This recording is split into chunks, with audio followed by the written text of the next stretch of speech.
بسم الله الرحمن الرحيم ألف لام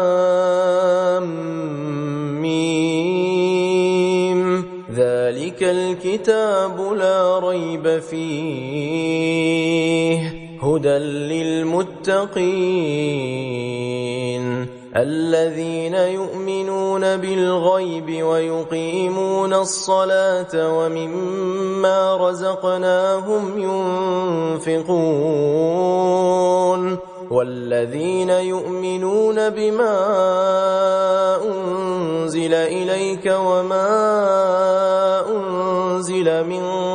قبلك وبالآخرة هم يوقنون أولئك على هدى من ربهم وأولئك هم المفلحون إن الذين كفروا سواء عليهم أأنذرتهم أم لم تنذرهم لا يؤمنون ختم الله على قلوبهم وعلى سمعهم وعلى